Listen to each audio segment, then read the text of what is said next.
Hello and welcome back to the EPRS series on EU defense. My name is Dan Sobowitz and I'm here to better understand what's at stake for Europe's defense. In our first episode, we discussed how the European Union intends to reinforce its European defense industry. Part of that discussion is how the EU could improve the efficiency of its spending. That will be the focus of this conversation, and to enlighten us on this topic, I'm here in the studio with Marco Centrone, policy analyst at the European Parliamentary Research Service working on defense. Hi, Marco. Hello, Dan. So, we've heard from your colleague in the last episode that member states are now spending more on their defense, but you've been studying spending efficiency. As part of your work in the EPRS, you co-authored a report on the potential gains of more coordination in defense spending. I should also mention that your full report is available on the European Parliament website under the title of Improving the Quality of European Spending on Defense. So, big name, what can we expect in that study? So the study investigates the quality and the efficiency of European defense spending and the extent to which leveraging European economies of scale could boost efficiency. The concept of economies of scale, it's pretty simple. It means developing capacity at a size that allows to lower cost production. Commission President von der Leyen has noted that in defense we need to spend more, we need to spend better, and we need to spend European. A reflection on the efficiency of defense spending is a crucial first step in building the European Defense Union. And your study is part of a series of the EPRS, which is each time looking at a different sector and trying to evaluate the cost of non-Europe. You're quantifying how much does it cost for the member states to work or not to work collaboratively at EU level. So how much is non-Europe costing us when it comes to defense? So overall, the cost of non-Europe in defense spending, in other words, the cost of not leveraging and exploiting economies of scale, is estimated to range from 18 to 57 billion euro per year. And to put this into perspective, member states lose up to 20 cents every euro invested in the defense sector.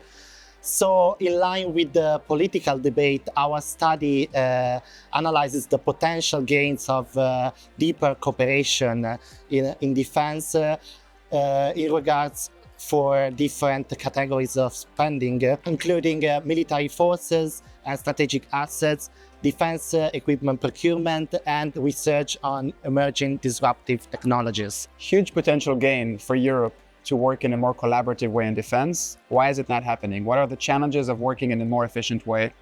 So in our study, we have identified three main challenges. First, member states' overall level of defense spending is about 3 times less than the US. But, for example, the number of active soldiers is quite similar at 1.3 million each. This means that the EU has a significant military capacity, but defense readiness is still not optimal. Second challenge, defense equipment procurement, it's fragmented with inconsistent collaborative efforts across the EU. Member states have also limited bargaining power when it comes to acquiring equipment from non-EU countries when an EU equivalent is not available. And the third challenge is that there is not enough collaboration between member states to support innovation with respect to emerging disruptive technologies. So what can be done? How can the EU enhance its military readiness and boost the quality and efficiency of defense spending? So the EU could take several actions in this area, including streamlining decision-making processes into deployment, removing barriers in military mobility, and developing a solid transport network and logistic hubs. This could certainly boost military readiness. Then, in line with the Draghi report, more could also be done in the area of procurement with technical assistance and financial incentives to encourage collaboration between member states. Also, in procurement, the EU could facilitate joint procurement from non-EU countries when an EU equivalent is not available. And finally, pooling defense innovation spending to support a common European Defense Innovation Agency, similar to the DARPA in the US. But let me just conclude by saying that what is important is that in our study, we analyze also the benefits of more EU action. They are not just limited to economic ones. The EU action could also facilitate the harmonization of the defense sector and generate other gains for the society. So what kind of other gains for society, for example? So more EU action in the field of defense could lead to more developed capabilities and a more competitive European defense industry. We have seen that defense companies across Europe have experienced uncertainty regarding long-term demand, making them hesitant to expand production capacities. But if we look at the bigger picture, better military readiness is a key factor for enhancing security for citizens and creating a more predictable environment for businesses.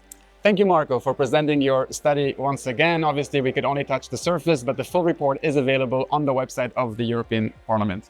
This was the second episode in this EPRS trilogy on EU defense. In the next and final episode, I'll be talking with your colleague, Elena Lazaro, about the potential future scenarios of this critical industry. Thanks again for watching or listening, and see you next time.